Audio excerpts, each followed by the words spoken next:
কোরআনে বলছে ওয়া মাকারু ওয়া মাকারাল্লাহ ওয়াল্লাহু খায়রুল মাকিরিন।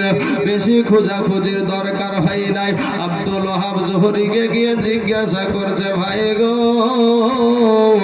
এখানে আব্দুল ওয়াহাব জোহরী নামে কে আছে বলতে পারেন? আব্দুল ওয়াহাব বলে, কি ব্যাপার, আমাকে তো খোঁজাখুঁজি করছে, আমাকে তো তালাশ করছে, বিষয়টা কি আগে জানতে হবে। বলে, কেন ভাই, তার সাথে তোমার কিসের প্রয়োজন? এবার বলছে আব্দুল মুতাল্লিব, বলে, ভাই, তার একটা মেয়ে আছে যার নাম হলো আমেনা, তার সাথে আমার বেটার, আমার সন্তানের বিবাহের প্রস্তাব নিয়ে এসেছি। আব্দুল ওয়াহাব জোহরী ডাক দিয়া বলে, ভাই গো, আপনার শুধু মেহনত করে আশাই হলো, কারণ ওই আমেনার আগেই বিবাহ হয়ে গেছে। জোরে বলেন সুবহানাল্লাহ। আব্দুল মুতাল্লিব বলছে, দেখছেন রে ভাই, অনেক দূর পথ পাড়ি দিয়ে আমি এসেছি, তবে ভাই একটা বার বল, ওই আমেনার বিবাহ কার সাথে হয়েছে? ওই ছেলেটার নাম কি? তখন ওই আব্দুল ওয়াহাব জোহরী বলছে, ওই ছেলেটার নাম হলো আব্দুল্লাহ। বলে, তার বাবার নাম কি? বলে, তার বাবার নাম হলো আব্দুল মুতাল্লিব, কাবা শরীফের খাদিম, মক্কা শহরে তাদের বাড়ি। এবার আব্দুল মুতাল্লিব বুকের সাথে জড়ায়া ধরে বলে, ভাই, আমি সেই আব্দুল মুতাল্লিব রে ভাই, পরিচয় হয়ে গেল বাবা।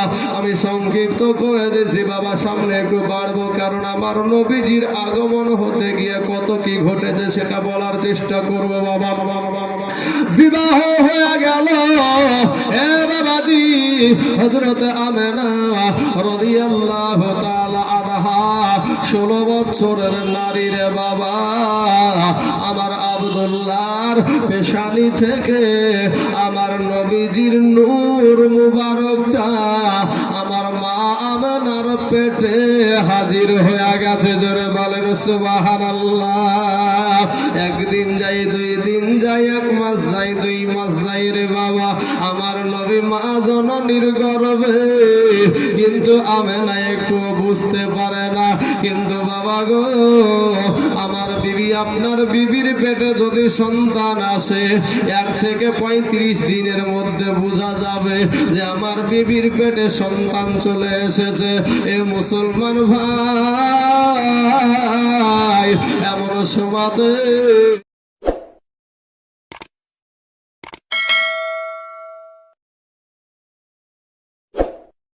ঈদ মিলাদুন নবীর মাহফিল, ঈদ মিলাদুন নবীর মাহফিল প্রথম করছে রব্বানা। ঈমানদার গণ এ জুলুস করনা। ঈদ মিলাদুন নবীর মাহফিল, ঈদ মিলাদুন নবীর মাহফিল প্রথম করছে রব্বানা। ঈমানদার গণ এ জুলুস করনা। ইয়াসিক রে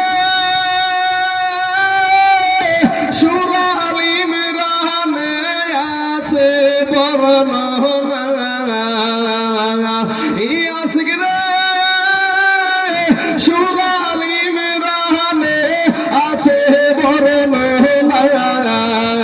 যাকে বলে অঙ্গীকার দিন, যাকে বলে অঙ্গীকার দিন, ওই কাহানার দলে দেখে না। ঈমানদার গণ জুলুস করনা। ঈদ মিলাদুন নবীর মাহফিল, ঈদ মিলাদুন নবীর মাহফিল প্রথম করেছে রব্বানা। ঈমানদার গণ জুলুস করনা। আশিক রে আল্লাহ কই জিবরাইল শুনো না তুমি আসমান সাজাও জামিন সাজাও আসমান সাজাও জামিন সাজাও সাজাও বেহেশত খানা জোরে সুবহানাল্লাহ এই ইমানদার গুণ জুলুস করো না আশিক রে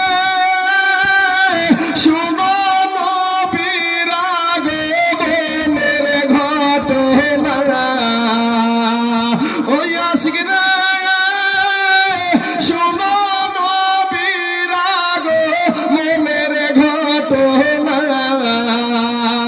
জীব জানোয়ার পশু পাখি জীব জানোয়ার পশু পাখি খুশিতে হয় আটখানা জোরে সুবহানাল্লাহ ইমানদার গুণ জুলুস করো না ইবাদান গো আশিক রে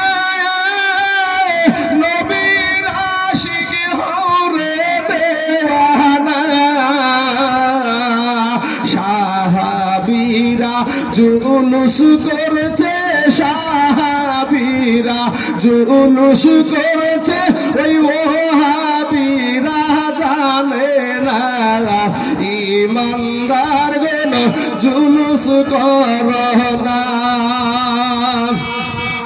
ইমাম জান গো এইটাই জুলের মনের যন্ত্রণা আরে কুল মাখলুকাত নাবি চিনিল কুল মাখলুকাত নাবি চিনিল এই ওহাবীরা চিনিল না ইমানদার গুণ জুলুস করো না ঈদ মিলাদুন নবীর মাহফিল প্রথম করেছে রব্বানা ইমানদার গুণ জুলুস করো না আল্লাহুম্মা সাল্লি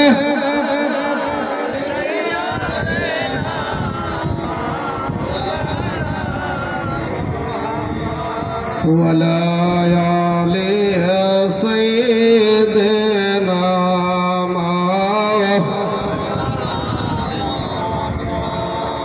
সাল্লাল্লাহু আলা মুহাম্মাদিন মুহাম্মাদ হরদম জবান পাক নামে মুহাম্মাদ হরদম জবান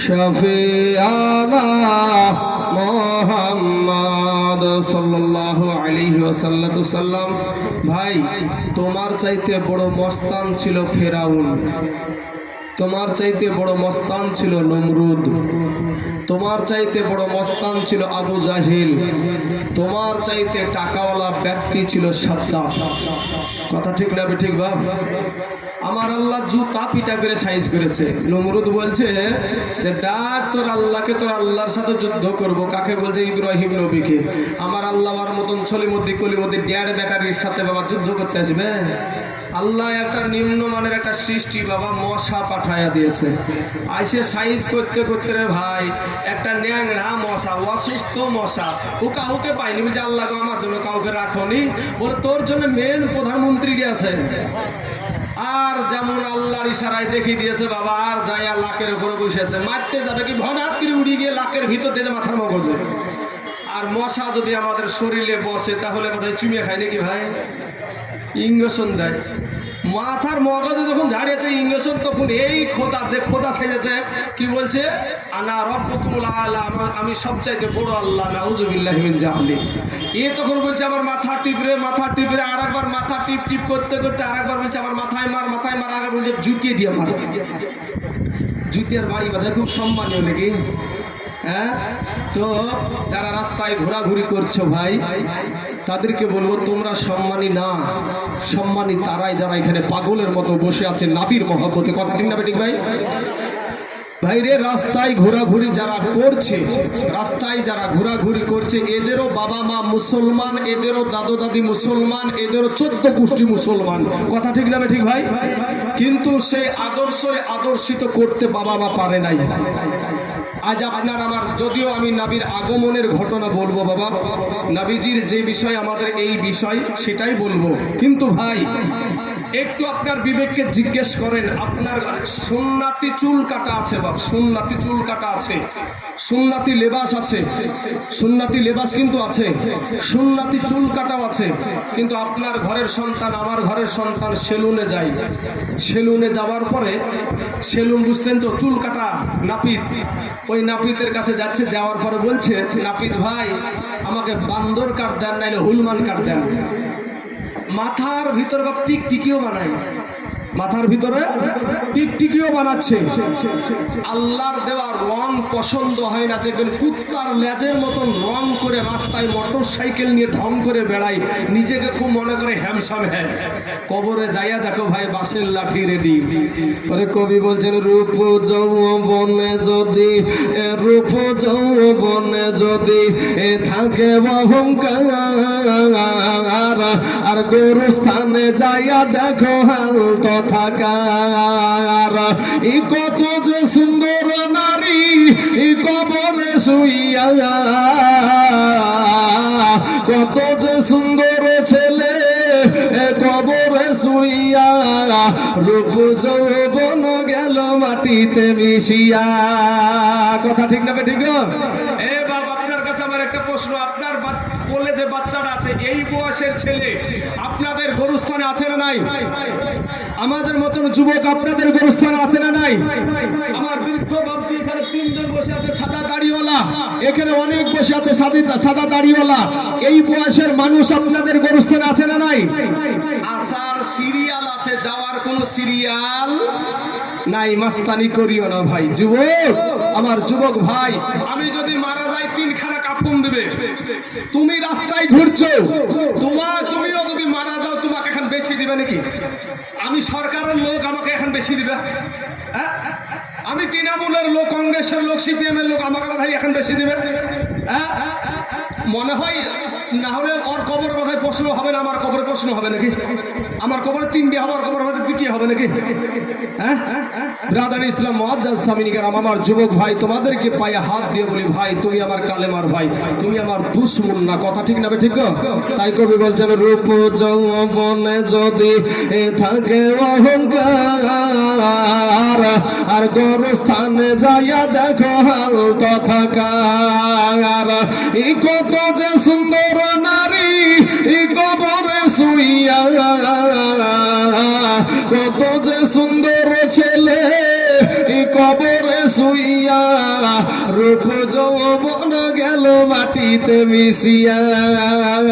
যাহাদের রূপে বড় গর্বিত ছিল, তাহাদের রূপ দেখো মাটিতে খাইল।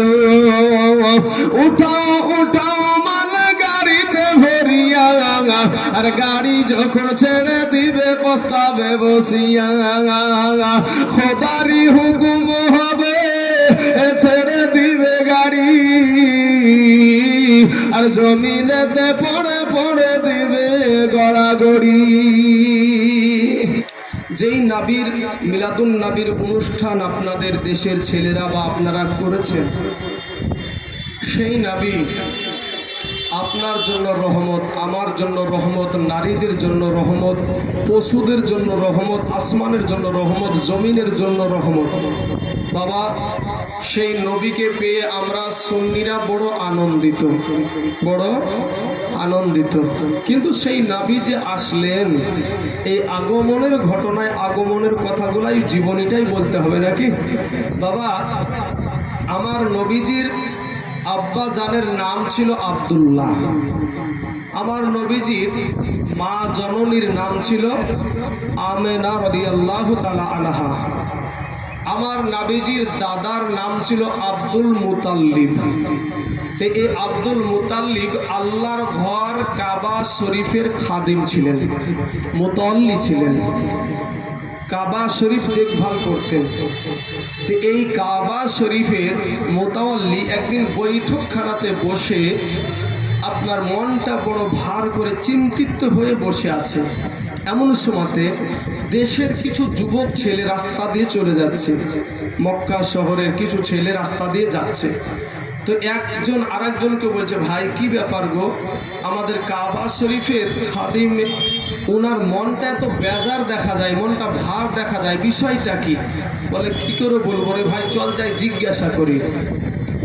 বাবারা আমার পর্দার আড়ালের মা খেলা গো, শুনে জানা যে রাতের বেলা মা, এই দুনিয়াটা কিছুই না রে মুমিন,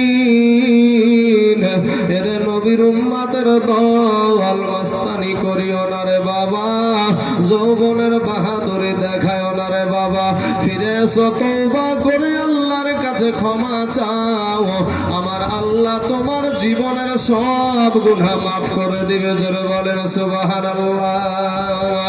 ছেলে যুবকগুলা আব্দুল মুতাল্লিবের কাছে বাবা টুক টুক টুক টুক টুক টুক করে চলে গেল। যাওয়ার পরে বলছে, চাচা গো, ও গো চাচা, একটা বার বলেন, আমরা মক্কা দেশের মানুষ, আপনার গ্রামের যুবক ছেলে, চাচা গো, আপনার মনটা কেন এত বেজার দেখা যায়, আপনার মনটা কেন ভার দেখা যায়, আপনার অবস্থা কেমন আছে একটা বার বলুন। বলেন, আরে বাবা না, এমনি এমনি আমি মনটা ভারী করে বসে আছি। বলে, চাচা গো, মক্কার কোনো মানুষ আপনাকে আঘাত দিয়েছে নাকি, আপনাকে কোনো কষ্ট দিয়েছে নাকি? এবার আব্দুল মুতাল্লিব বলে, হে মক্কার ছেলেরা রে, আমি একটা কাবা শরীফের খাদিম, আমি একজন আল্লাহর ঘরের একজন মুতাওয়াল্লি, আমাকে কেউ আঘাত দেয় নাই, আমাকে কেউ কষ্ট দেয় নাই। তবে তোরা যখন শুনবি না, একটা কথা শোন, আমার সব চাইতে ছোট বেটাটার নাম হলো আব্দুল্লাহ, তোদের যেটা বন্ধু হয় ওই বন্ধুটা এক এক করতে করতে 24 বছর বয়স হয়ে গেল, কিন্তু আমার বেটা এখন পর্যন্ত বিবাহ করলো না, আর আমি বাপ হইয়া সন্তানকে বিবাহর কথা বলতেও পারি না। এর মক্কার ছেলেরা রে, তোমরা কি পারো গো, তোমরা কি পারো আমার বেটা আব্দুল্লাহকে বিবাহের প্রস্তাবটা জানাতে? তাহলে আমি বড় আনন্দিত হব, তোমাদেরকে একটা ইনাম দিব, তোমাদেরকে পুরস্কৃত করব। আব্দুল্লাহর বন্ধুরা বলল, ওই মক্কার যুবকেরা বলল, চাচা গো, আপনি কোনো টেনশন করিয়েন না, আপনি কোনো চিন্তা করিয়েন না, এটা আমাদের কাছে কোনো ব্যাপার না। বন্ধুর কাছে বন্ধুদের কি ঠাট্টা সব কিছুই করে বাবা। টুক টুক করে যুবকগুলো আব্দুল্লাহর কাছে চলে গেল। আব্দুল্লাহর কাছে যাওয়ার পরে এক এক করতে করতে একটা সময় বলল, আব্দুল্লাহ রে, ওরে বন্ধু আব্দুল্লাহ, তোর তো 24 বছর বয়স হয়ে গেল, এখনো বিবাহ শাদী করলে না, তবে ভাই রে, তুই কি বিবাহ করবে না? আব্দুল্লাহ এটা ডাক দিয়ে বলে, এ আমার মক্কার বন্ধুরা রে, আমি আব্দুল্লাহ কটা বিয়া করবো রে ভাই, আমার তো বিবাহ হয়ে গেছে। জোরে বলেন সুবহানাল্লাহ। মক্কার ছেলেরা বাবা আচমকা একটা ধাক্কা খেয়ে নিল। জীবনে কোনোদিন বরযাত্রী গেলাম না, বউ দেখলাম না, এমনকি তার বাবাও জানে না, এটা বা কেমন বিয়ে রে বাবা। বলে, আব্দুল্লাহ রে, জীবনে কোনোদিন তোমার খানা খাইলাম না, তোমার বরযাত্রী গেলাম না, কিসের বিয়ে, কবে বিয়ে হয়েছে, কোথায় বিয়ে করেছো?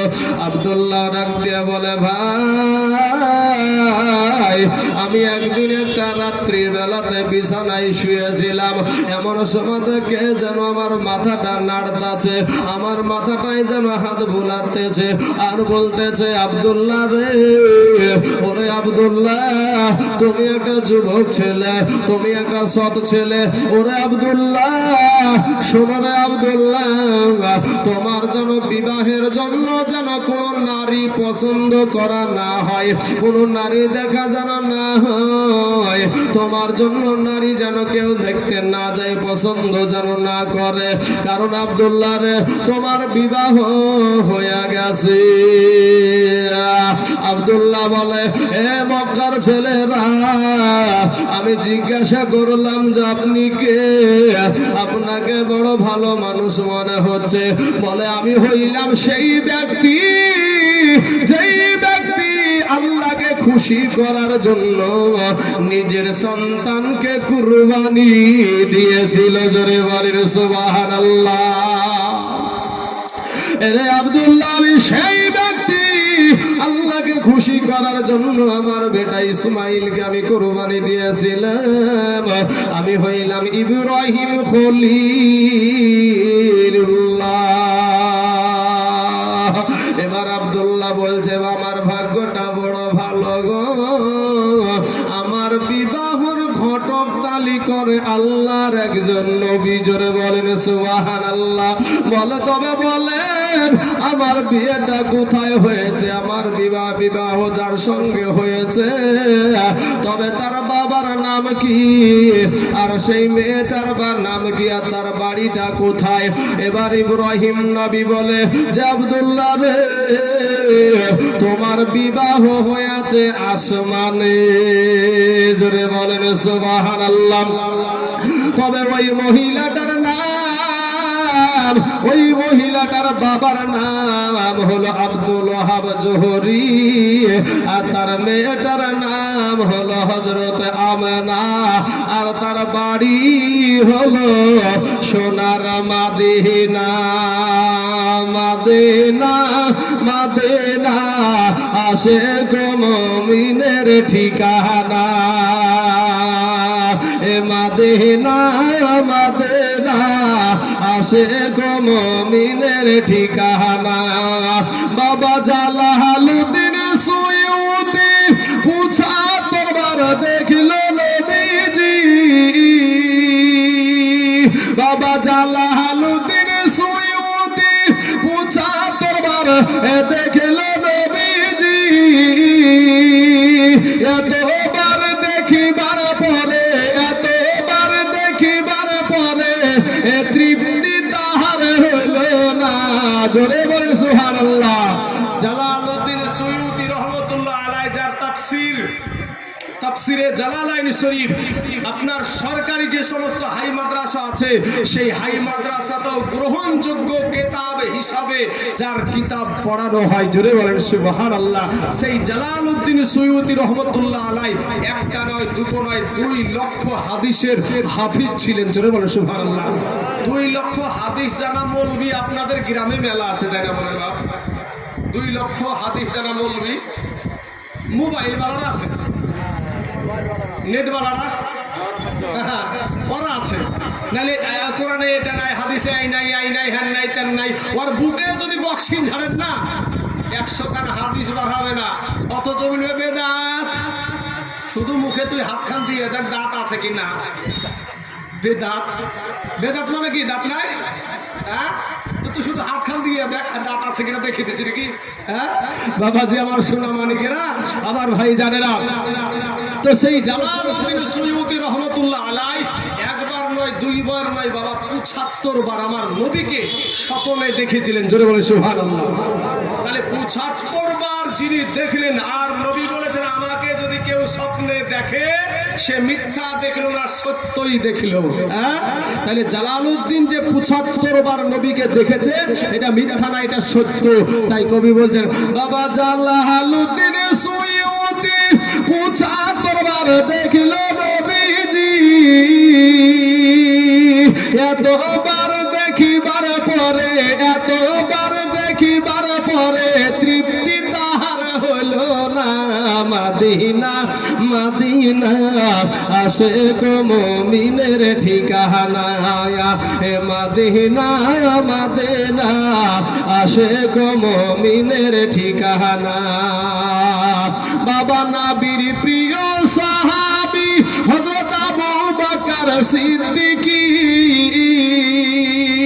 ওরে নবীর প্রিয় সাহাবী হযরত আবু বকর সিদ্দিকী ওরে ভালোবেসে শুইলে পাশে ভালোবেসে শুইলে পাশে যাইয়া তোমরা দেখো না এ মাদিনা মাদিনা আশিক মুমিনের ঠিকানা বাবা কালো হাফসি বেলালে ভালোবাসলো ওই নবীকে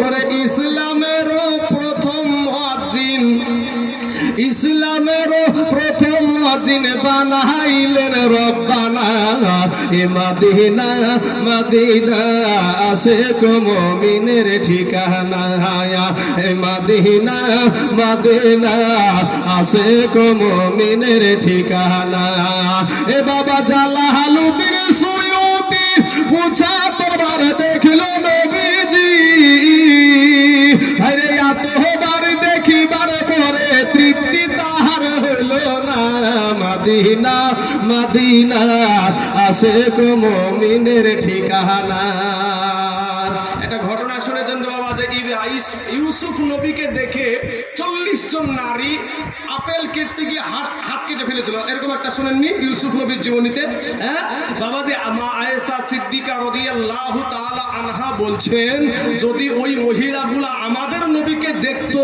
তো ওরা তো তখন হাত কেটেছিল তাও জানতে পেরেছিল না ওই মহিলাগুলা নিজের কলিজা কেটে ফেলতো আমার নবীকে দেখলে তারপরে তারা টের পেত না জোরে বল সুবহানাল্লাহ নবীকে বাঁচলে নবীর জন্য বাঁচেন মরলে নবীর জন্য মরেন বাবাজি আপনি এখান থেকে যদি আমি মারা যাই এখানে যদি আমি এখন মারা যাই বা আপনারা কি করবেন আমার বাড়িতে একটা ফোন দিবেন যে কোনো ভাবে আপনারা ব্যবস্থা করে আমার বাড়িতে জানাবেন জানিয়ে আমার মাকে যখন বলবে এই ছেলেটা যে খালা গো আপনার বেটা তাইজুল ইসলাম আর দুনিয়াতে নাই আমার মা চিৎকার করে কান্না শুরু করবে তাই না জমিনে গড়াগড়ি করবে আহারে বেটা আর রাত 1টাতে 12টাতে 2টাতে 3টাতে কে সে মা বলে ডাকবে কত রকমের কত গীত বাপকে কেউ বুঝাতে পারবে না ভাইকে বুঝাতে পারবে না আমার বিবিকে বুঝাতে পারবে না আমার সন্তানকে কেউ বুঝাতে পারবে না আপনি যদি এখানে মারা যান কালকে বেলা 10টা বাজতে আপনার জানা না কিন্তু ভাই একটা আপনার বিবেক যুবকেরা ভাই তুই আমার কালেমার ভাই দুশমন না ভাই আমার দিকে তাকান ভাই ওদিকে তাকানোর দরকার না আমার চোখ সব দিকে আছে আমার যুবক ভাইদেরকে বলছি ভাই আমি যদি এখানে মারা যাই আমাকে দিয়ে বুঝাচ্ছি একটু ভাই আমি জীবনেই টাইনবো কিন্তু ভাই তোমাকে আমার একটু হেদায়েতের রাস্তা দেখানোর জন্য আমি এই কথাগুলো বলছি ভাই শোনা আমি যখন মারা যাব আপনারা যখন একটা গাড়ি ভাড়া করে আমার দেশে নিয়ে যাবেন মুরব্বী বাবাজিরা এই দেশের যারা গণ্যমান্য ব্যক্তি যুবকেরা সবারই একটা সহযোগিতা একটা গাড়ি ভাড়া করা হবে আমাকে নিয়ে আপনারা আমার দেশে যাবেন যাওয়ার পরে আমার দেশে যখন আপনারা প্রবেশ করবেন রাস্তার দুই পাশ দিয়ে মানুষ দাঁড়িয়ে থাকবে যে আমাদের এই থানার ভিতরে একটা বক্তা ছিল রে আজ দুনিয়া থেকে চলে গেল একটা নজর দেখার জন্য রাস্তার দুই পাশ দিয়ে আমাকে দেখাতে দেখাতে আপনারা নিয়ে যাবেন নিয়ে গিয়ে আমার মাকে কেউ বুঝাতে পারবে না ভাইকে বুঝাতে পারবে না বোনকে বুঝানো যাবে না বিবিকে বুঝানো যাবে না সন্তানকে বুঝানো যাবে না বাবাকে বুঝানো যাবে না কিন্তু যখন পর্দার ভিতরে গোসল করাবে আমার মা করবে না আমার বাবা করবে না আমার ভাই করবে না আমার বিবি করবে না আমার সন্তান করবে না ওই পর্দার ভিতরে গোসল আমাকেই দেওয়া হবে কথা ঠিক না ঠিক বাপ আমার ছোট সন্তানটা বলবে মা গো আমার বেটাটা বলবে মা আমার আব্বু কেন পর্দার ভিতরে গোসল করে গো মা আমার আব্বা কেন পর্দার ভিতরে গোসল করে আমার বিবি আমার বেটাকে বুকে টাইনা বলবে বেটা রে আজকে থেকে তোর বাবা আর জীবনে কোনোদিন বাইরে গোসল করবে না কমিটির ভাইদেরকে বলবো, ভাই একটু সাইড দিয়ে জায়গা পাড়ার ব্যবস্থা করেন, সাইড দিয়ে জায়গা পাড়ার ব্যবস্থা করেন। বসার জায়গা না থাকলে মানুষ বসবে না, চলে যাবে। হ্যাঁ, কমিটির ভাইদেরকে বলছি সাইড দিয়ে জায়গা করেন, আপনাদের যে জায়গাটুকু পরিপূর্ণ হয়ে গেছে। ভাই যারা কমিটি তারা, আপনারা কেউ নড়াচড়া করবেন না। যারা কমিটি তারা, যারা কমিটি তারা ভাই শোনা, আমার আব্বা জানেন, আমার ভাই জানেরা, তাহলে এবার আমাকে গোসলখানায় দিবে, দিবে না দিবে না? গোসলখানায় দিবে, খাটলায় তুলবে। আমার মাকে খাটলায় তুলবে না, বাবাকে না, ভাইকে না, বোনকে না, বিবিকে না, সন্তানকে না, কাউকে না। খাটলাতে কিন্তু আমাকেই উঠাবে। আমি যে এখানে এসে মারা গেলাম এর কারণে আপনাদের চোখে পানি পড়বে, আমার মায়ের চোখে পড়বে, সবার চোখে পড়বে, কিন্তু কবরে যখন রাখবে আমাকে একাই রাখবে, আর কাউকে না। কথা ঠিক না ঠিক গো? এই যুবক ভাইয়েরা, তোমার যার জন্য আমরা, যাদের জন্য আমাদের জীবনটাকে ভাই শেষ করছি, যাদের টেনশনে ছুটাছুটি করে আমরা কাজ নিয়ে ব্যস্ত হয়ে থাকি, এই মানুষগুলা স্বার্থে আঘাত লাগলে মা বেকা হয়ে যায়, স্বার্থে আঘাত লাগলে বিবি বেকা হয়ে যায়, স্বার্থে আঘাত লাগলে ভাই বেকা হয়ে যায়, স্বার্থে আঘাত লাগলে ও বাবা সন্তান বেকা হয়ে যায়। কিন্তু যুবক, আমরা যেই নবীর জন্য এই মাহফিল করছি, সেই নবী কবরে যাওয়ার সাথে সাথে বুখারী শরীফে একটা হাদিস এসেছে, মা কুনতা তাকুলু ফি হাদার হাদুর রাজুল, সশরীরে আপনার নবী আপনার কবরে হাজির হবে। জোরে বলেন একবার সুবহানাল্লাহ। এই যে নবীর এই কথাটা বলার জন্য আপনাকে এতগুলা কথা আনতে হলো, যে আপনার কবরে যে কেউ আসবে না, সবাই কাঁদবে, মায়া দেখাবে, কিন্তু বাপ কবরে যদি কেউ যায় সেটা আপনার নবী যাবে। ভাই যুবক, ওই যুবক ভাইয়েরা, তোমাদের পায়ে হাত দিয়ে বলি ভাই তোমরা একটু নবীর আদর্শ নিয়ে নাও। ভাই রে, তোমাদেরকে বলি দাড়িতে খুর মারিও না। কোটি টাকাও যদি দেন আমাকে আপনারা, তো কোটি টাকার বদলে দাড়িতে খুর মারবো না ভাই, মাথার টুপি ফেলায়া দিব না ভাই, কারণ আমি কখন জানি চলে যাই। বাপ উড়িষ্যাতে একটা ট্রেন অ্যাক্সিডেন্ট হয়েছিল, 3টা ট্রেন একসাথে, করমন্ডল এক্সপ্রেস ট্রেনটার নাম, 300 যুবক মারা গিয়েছিল। কথা ঠিক না ঠিক? বাপ এ যুবক কখন আজরাইল আসবে ঠিক নাই বাবারা, আমার ভাই জানেরা। যাই হোক, তোমরা আদর্শ নিয়ে বসে যাও, আর রাস্তা জায়গা পাড়িয়ে দেওয়া হয়েছে, ইনশাল্লাহ আমরা সামনের দিকে আগাই। বাবারাম, আমার পর্দার আড়ালের মা খালা গো, আব্দুল্লাহকে ডাকে দেয়া বলে, আব্দুল্লাহ রে, ওই মহিলাটার বাড়ি হলো সোনার মদিনা। এ মক্কার ছেলেরা, আমি এই বাবু আমার বিবাহর পরিচয় পেয়েছি, তবে শোনো রে ভাই, ওই আসমানের বিবাহ দুনিয়াবাসী মানবে না। আমার বাবাকে বলে দুনিয়াতে বিবাহের ব্যবস্থা করতে হবে। জোরে বলেন সুবহানাল্লাহ। এ বাবারা, মক্কার যুবকেরা দৌড়তে দৌড়তে গিয়ে আপনার আব্দুল মুতাল্লিবকে বলছে, চাচা গো, আর কোনো টেনশন নাই, চিন্তা নাই গো চাচা, আর কোন রকমের টেনশন নাই, আপনার বেটার বিবাহ হয়ে গেছে। হঠাৎ যদি কোনো বাপ নিজের অরুষজাত সন্তানের বিবাহের খবর শুনতে পায়, বাপ জানে না বাপ কি খুশি হবে না রে বাবা? না, খুশি হবে না, রাগান্বিত হয়ে যাবে। আহারে বেটা রে, তোর জন্য আমি লোকের জমিতে মুনিশ দিয়েছি, পাড় দিয়েছি, সারাদিন মানে হাড় ভাঙা খাটনি করেছি রে বেটা, আমি তোদের মুখে খাবার তুলে দিয়েছি, অন্ন তুলে দিয়েছি, আজ আমি তোর বাপ, একটা কথা বললি না, বিবাহ করে নিলি রে বেটা। আব্দুল মুতাল্লিবকে ডাক দিয়া বলে, চাচা গো, আপনি দুঃখ করেন না, আপনার বেটার বিবাহ এই দুনিয়ার জমিনে হয় না, আপনার বেটার বিবাহ হয়েছে আসমানে। বলে, তবে কার সাথে হয়েছে গো? তার পরিচয় কি? বলে, ওই মেয়েটার বাবার নাম হলো আব্দুল ওহাব জোহরি, আর মেয়েটার নাম হলো আমেনা, আর তার বাড়ি হলো সোনার মদিনা। ও চাচা, আসমানের বিবাহ দুনিয়াবাসী মানবে না, আপনি যোগাযোগ করে দুনিয়ার জমিনে বিবাহ করায়া দেন। আব্দুল মুতাল্লিব এত আনন্দের কথা শুনে বাবা আর ঠিক থাকতে পারলো না, সাথে সাথে মদিনাতে রওনা দিয়ে দিল। মদিনার সরজমিনে গিয়া আমার